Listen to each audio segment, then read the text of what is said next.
இயேசு கிறிஸ்துவுக்குள் பிரியமானவர்களே, beloved in Jesus Christ, நீங்கள் காற்றையும் காண மாட்டீர்கள், மழையையும் காண மாட்டீர்கள்.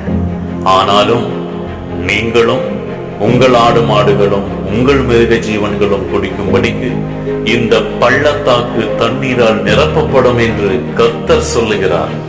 2 ராஜாக்கள் 3வது அதிகாரத்திலிருந்து 17வது வசனம். Here is what will happen.